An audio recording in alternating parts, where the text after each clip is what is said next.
Good morning. I'm Mary Winters. I'm a gerontologist and the owner of About Senior Solutions, and you are watching Visionary Aging.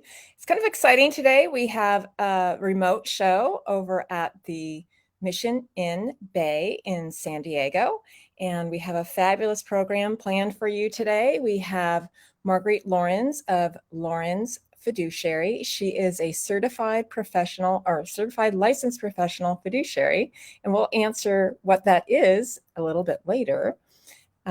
Welcome. Grab your tea, grab your coffee, join us, and we'll spend about a half an hour chatting about some great resources.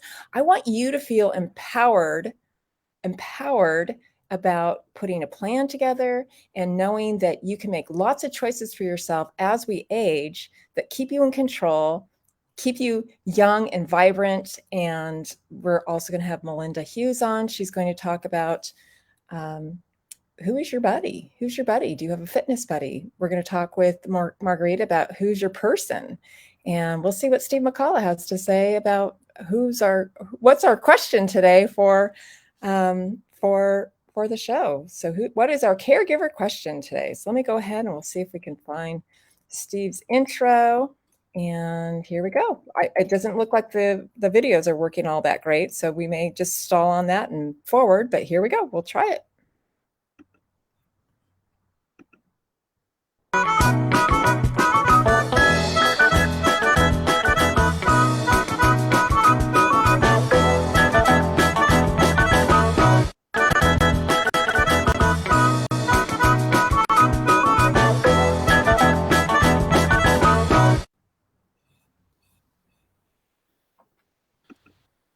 Morning, Steve. Good morning. How are you? Good. Our videos don't seem to be working all. Oh, she wants to keep playing. So how are you this morning? What is our caregiver question? I am doing great. I love your review. And our caregiver question today comes from a lady. She says that her husband was the decision maker as far as health and financial matters were concerned, but he's in worse shape than she is right now. They don't have any children. They have a nephew that they trust, but they're not really sure who to go to get help to help them make those decisions. So who can they turn to? Sure. So, well, first of all, I'm sorry that her husband isn't doing well. And I wasn't sure if she does or doesn't trust her nephew. If she does, that is somebody that she could turn to and discuss about making powers of attorney for her, creating powers of attorney or financial or healthcare directive. But you can also use professional. Oh, she does trust. She does trust him. Okay. And the other thing too is sometimes you need backup. So when I'm talking with families or even with myself, I made sure I have 3 people. I've talked to people who have 4 people just because they do this kind of work and just figure, what if somebody backs out or passes away or isn't well, and right. I want to have as many options as possible available to me. So that's a really good question to further with Marguerite. But I have a feeling that she probably has people all the time ask her to be her decision maker, and she has no idea who they are. In fact, I know that happens. And to me, that shouldn't happen. Those should be conversations that we have in advance. So we'll talk with Marguerite about that. But it's very interesting how we just assume that people know us well enough to know tiny little nuances that are important to us. And so today's show is about who is your person. And I think it's really important. So let me go ahead and we'll see whose birthday it is today. In fact, it's Lillian's. But let me see if we can find, what? I don't know if we should do the intros. It seems like they're all kind of staggered. So how about you join us later and we'll talk some more. Is it working? Okay, from your side? Okay, good. Sounds good. All right, thanks. We have beautiful, thank you. We have this lovely lady here, and it's her 100th birthday. They just celebrated over in Bridgeport. Her name is Lillian Dupree. They didn't say a lot about her other than it was her birthday actually on the 22nd, and they got together to celebrate with friends and family. And she just looks so happy and just so her joy just gravitates to me. It's amazing. I just love it. So Miss Dupree, I hope you have a fantastic, lovely birthday and many, many more to come.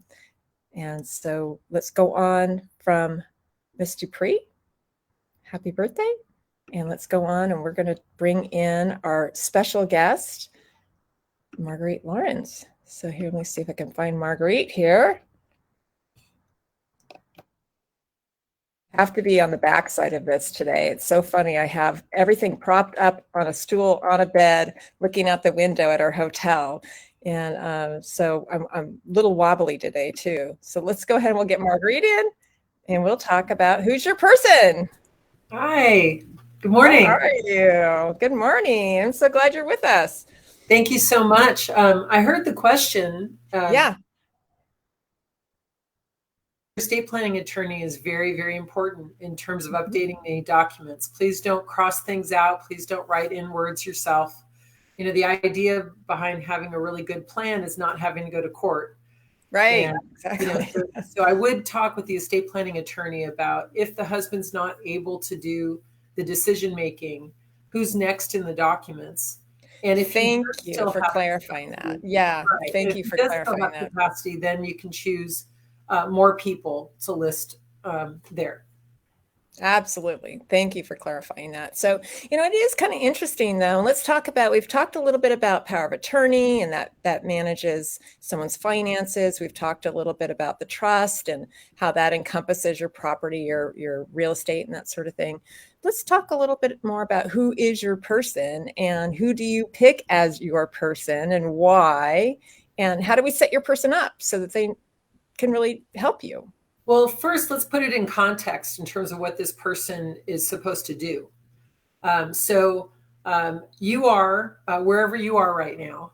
And I'm assuming you're home because it's in the morning and so on. But let's say you're at the doctor's office and you've been suddenly informed that you can't go home. The doctor is so concerned about you, even though you came feeling okay. The doctor says, nope, you're going to the hospital right now.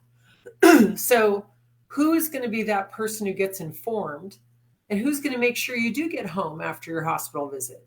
You know, so that puts it a little bit into context. Is it going to be somebody who's very busy with their own lives? Like, do your kids have kids and sporting events and a full-time job? And, you know, are they already so full and so busy that they can't go with you to a doctor's appointment?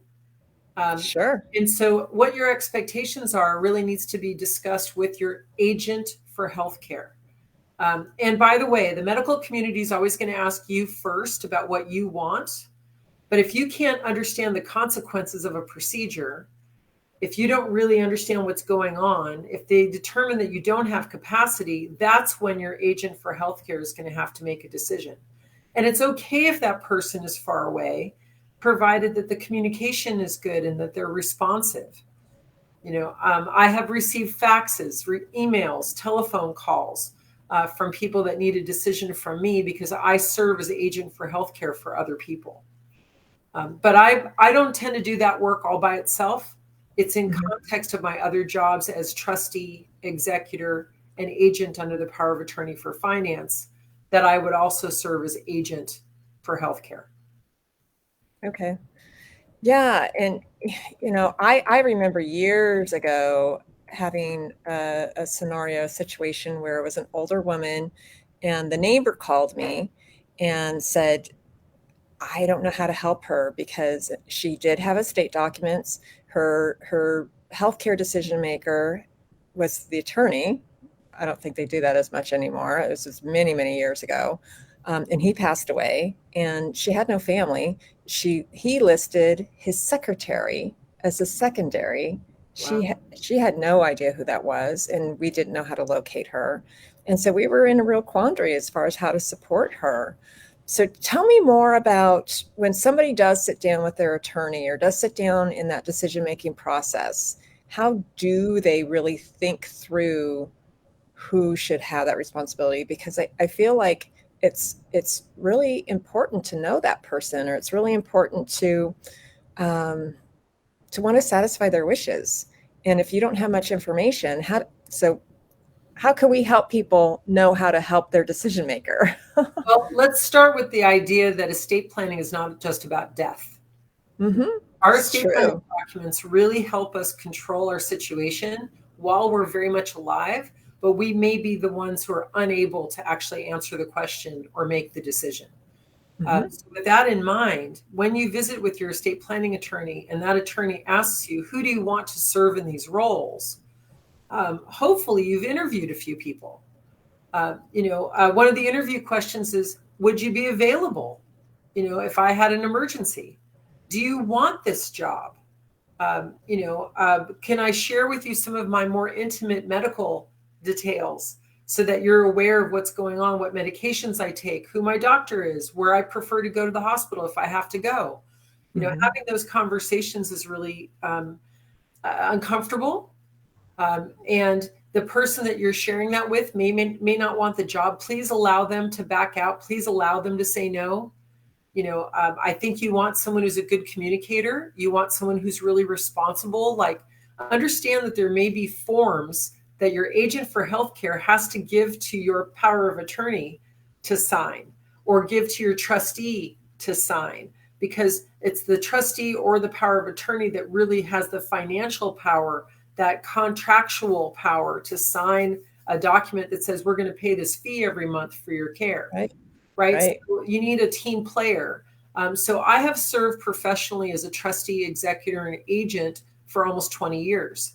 And I have worked with some family member agents for healthcare. They are often emotional. Yes, they are. They're often conflicted because they're not really sure they want to spend all this money on mom's care because, it affects their inheritance. It's just a reality.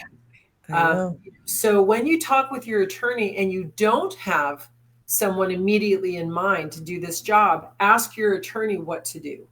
That attorney hopefully will introduce you to a California licensed professional fiduciary. We take these jobs on as professionals. There's about 800 active licensees in the whole state of California.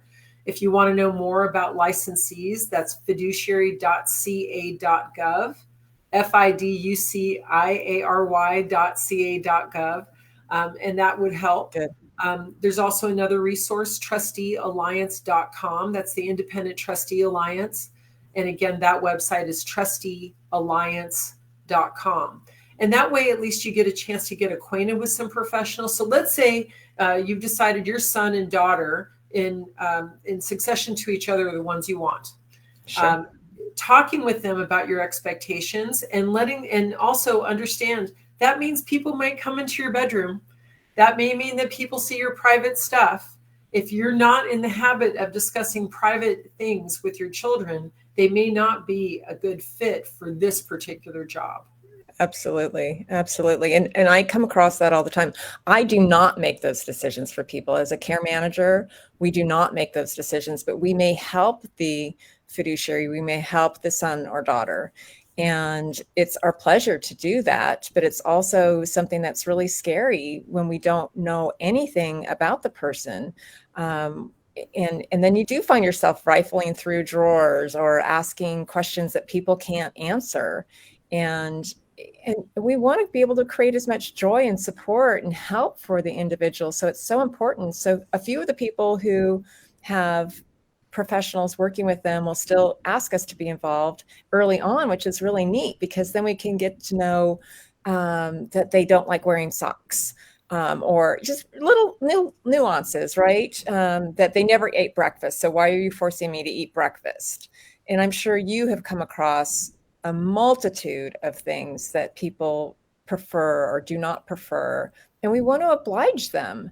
And if we don't have that information, we can only do the best we can do based on what we know. Well, let's talk about that a little bit. When I work with a new client, I like to have the care manager come in and do an assessment. I want to know that the home is safe. I want to know that this person has a social life, because it isn't just the medical life we're supporting or what medications you're taking, right? Like if you used to play bridge and you haven't been able to play bridge in a long time, and maybe it's just a new eyeglass prescription. Maybe it's a better hearing aid. Maybe there's a new group that you need to sit with, or transportation. all of that, right? So that's really what we see the care managers really helping with. Also, I need that assessment so I have a baseline of what's normal for this person. And especially because most of us want to stay in our own home no matter what happens, that requires some organization and some management. So just know that when you work with a professional, you're going to get somebody who wants to include other team members so that, one, we're more economical. Typically the care manager charges a little less than I do, but also the caregivers charge less than that. But the caregivers need management. The caregivers are going to come and go. We also want to be sure that the inventory of the home is taken. We don't want expensive jewelry subject to being stolen or misplaced or anything like that. So there's a lot of different factors involved that you as an individual, none of us can be objective about our own circumstance. So you really need to let the professionals do their process and ask their questions. I agree. And don't wait. I think the earlier the better. People get to know you and understand what's really important to you. It's really important to us to be able to do that. And I know it's important to you too. How about, would you like to come back at the very end of the show? Oh, sure. I'd love to. Thank you. All right. Okay. That sounds great. Well, we're going to go ahead and bring Melinda on, and she's going to talk about Who's Your Fitness Buddy, which I think is a great segue from Who's Your Person. And so we'll go ahead and bring Melinda on. I will find her in just a second here and bring her into the studio. So in the meantime, don't you love this view back here? We're looking at the ocean. You can see I love it. At least the bay. Yeah.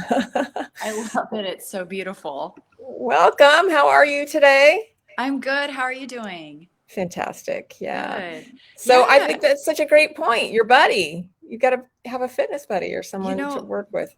There are actual scientific studies that say you're more likely to get better results from an exercise program, specifically if you have somebody who goes to the exercise classes with you. I don't know if you remember, Mary, but even though the Strength Shop does private one-on-one training, because of this study, we did a Bring a Friend Week and had people invite their friends to work out alongside them with their own instructor. Specifically because of this study.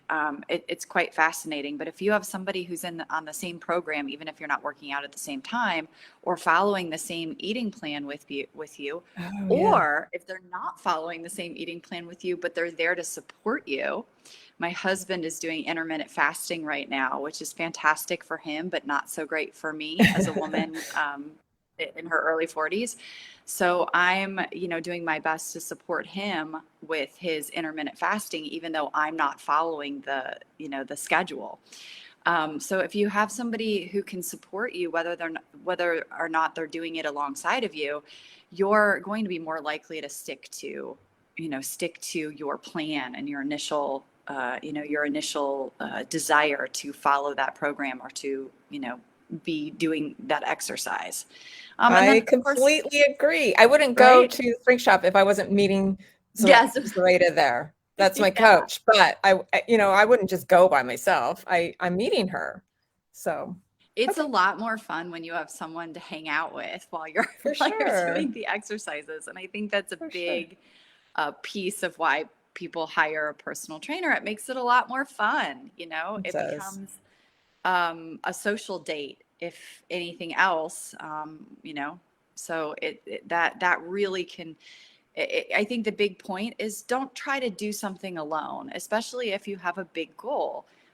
Enlist your family, enlist your friends. If you want to, enlist the help of a personal trainer or a nutrition coach that will be there with you, helping keep you on track. And, sometimes some of these goals can be big and lonely. So it's good to have another person there alongside you, celebrating when you do really well and you're sticking to everything, and then, helping you get back on track when it gets a little bit more difficult. Yeah. And I think it's uplifting too. And it gives you constant support in communicating a positive goal too, which I think is also really important. And then you don't lose sight of it if you have a buddy. So thank you. I love that. We have buddies for our fitness and our nutrition, and we have buddies and who's your person for your longevity of health and well-being. And how about we bring Steve back on and see if I think he it's also has... a win-win if you choose somebody to kind of support you and they Yeah. become inspired by you. Certainly, Yeah. you know, when my husband's on track with what he's doing, I'm like, uh-oh, what am I doing? I know, it's true. I better It's pay true. attention. It's true. I've got to get on one of those trains. Help me, help me, help me. So maybe some of the viewers we can all chat about getting back in shape. I had my COVID-19 that I almost lost, and then I've been putting it back on again. So it's gone. I got to get it gone. Steve, what day is it today? Today in sports history, in 1988, Russia beat Yugoslavia in the Seoul Olympics in basketball. Wow. And I bring that up because that was the last Olympics that the U.S. did not go with professional athletes. So after that Olympics and our third place finish, the United States was like, hey, this is our sport. We founded this sport. We cannot be third place in any competition. So they started using professional athletes to go to the Olympics. And if you are sports buffs, in 1992, there was the Dream Team. Yes. As you know, the who's who of professional basketball. With one exception, there was one college player, Christian Laettner, who was a star center for Duke University at the time. He was the lone college individual on that team. But it was Magic Johnson and Jordan and Larry Bird and, you know, Karl Malone, John Stockton. It was just this insane assembly of talent, and they just demolished the rest of the world in basketball in the 92 Olympics. But it was when you hear Dream Team, I think a lot of people, especially a lot of people our age, go to that moment, go to that 92 U.S. Olympic basketball team. Interesting. And who was the coach? Wasn't it Bobby, that wild man that always used to scream? He was a college coach. Wasn't he the... Bobby Knight? Bobby Knight. I think he was the coach of that 88 team. Okay. And then the coach of the 92 team, and I'm drawing a blank, he was the coach of the Detroit Pistons at the time. And I cannot think of his name right now. But, yeah, because I remember people saying Bobby Knight would never be able to work with professional athletes because he would have no tolerance. Little different in his style. So let's see. Today we have, it's National Love People Day. National Love People Day. That's pretty cool. Did you know that? You did, because you have the... I cheated. I saw it. Do we have anything else going on today or this weekend? I don't know. I'm sure there is, especially as far as special days or anything that way. I have not looked into that. I don't know. Well, we don't have to. It's okay.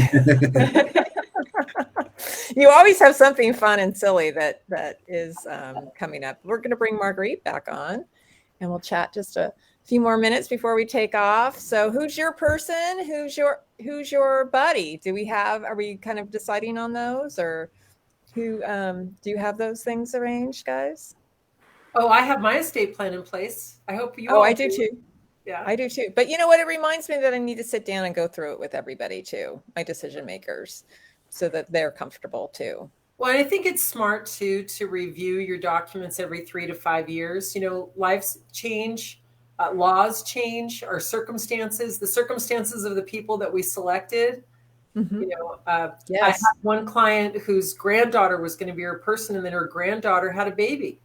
Well, now she's really not available to be both the agent for healthcare and mommy to a brand new person.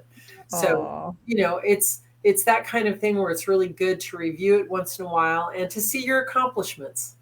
And to be able to see your inventory, who you love and what you have and what you plan for yourself. Absolutely. Absolutely. And then Melinda, I love the idea of having the buddy for fitness and nutrition. I need to get one. I think it really helps. I think the more support, and not even just one buddy. You obviously have Yeah.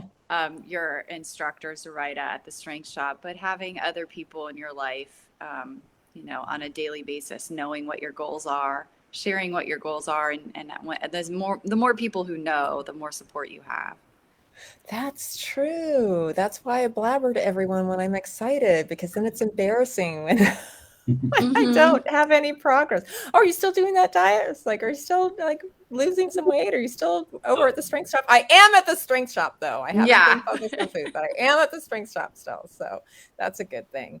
Love the strength shop. I know. Steve, you're there too. So, and Marguerite, if you were close enough, you would be there too. Oh, thanks. I appreciate that. Yes, I do have a couple of buddies, and I love pickleball, and you really can't play it by yourself. So. Yeah. There's now they're forming a professional pickleball league. That's cool. Yeah, LeBron James and some other professionals are buying into the league. Oh my! Pickleball makes a lot of very popular. Yes. And it's so fun. What's really great too is that you can show up at a pickleball court and just wait your turn. Somebody's going to be happy to step off the court so you get a chance. It's very social, and it's great exercise. Nice. So Mary, Chuck Daly was the coach of that 92 Olympic team. Oh, nice. Thanks for updating us on that. I was concerned that it was Bobby Knight. I just remember, well, I wasn't really a kid. I was already a grown woman with children in the 92 Olympics, during the 92 Olympics, but I just remember some of my friends talking about there's no way Bobby Knight's going to be able to coach this team. I know he did coach one of the Olympic teams. It may have been the 88 team, but yeah, he would not have handled the egos and the schedules of the professional athletes. Not very well. Exactly. Well, any big special plans for the weekend other than it's International Love People Day? Just spreading love. Yeah. All right. Well, go forth and spread some love, and we will see you next week. Thank you so much for being on. We'll see you again soon. Great show. Thanks. Here we go.